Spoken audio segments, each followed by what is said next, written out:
राधे राधे दोस्तों, आप सभी का स्वागत है हमारे चैनल दिव्य हिंदू कथा में।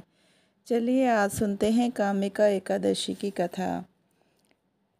इस व्रत के करने से प्राणी को ब्रह्म हत्या, भ्रूण हत्या जैसे पापों से छुटकारा मिलता है, समस्त दुखों का नाश होता है और पुत्र की प्राप्ति होती है और व्यक्ति की सभी मनोकामनाएं पूर्ण होती हैं।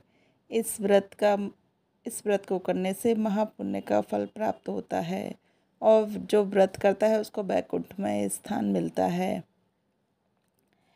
यह व्रत श्रावण मास के कृष्ण पक्ष की एकादशी को किया जाता है।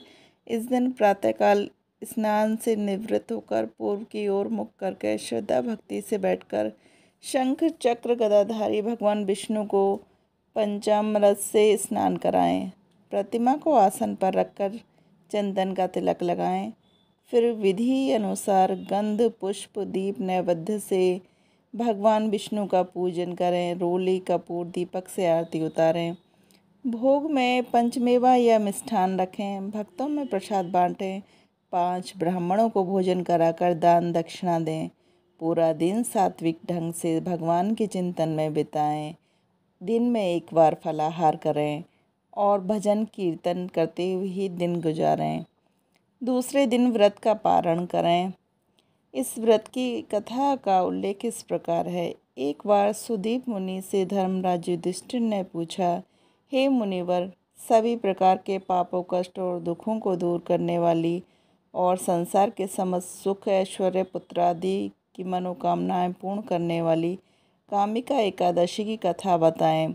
तब मुनि सुदीप ने कहा, हे धर्मराज, सभी प्रकार के पुण्य कार्य करने, दान देने का जो फल मिलता है वही पुण्य, सुख संपत्ति तथा मोक्ष की प्राप्ति कामिका एकादशी का व्रत धारण करने और विधि विधान व श्रद्धा से भगवान विष्णु की पूजा तथा आरती करने से प्राप्त होता है। मुनि ने आगे बताया, हे धर्मराज, सोना और चांदी के दान करने से तथा रत्न मुक्ता मणियों से पूजा करने से भगवान विष्णु इतने प्रसन्न नहीं होते जितने तुलसी पत्र से प्रसन्न होते हैं। इस व्रत को करने से मन की समस्त इच्छाएं पूरी हो जाती हैं। जो भी स्त्री पुरुष विधि विधान से इसका व्रत करते हैं अथवा चित्र लगाकर कथा सुनते हैं, वे समस्त प्रकार के पाप और दुखों से रहित होकर इस लोक में समस्त सुखों का उपभोग करते हुए अंत में सद्गति को प्राप्त कर लेते हैं।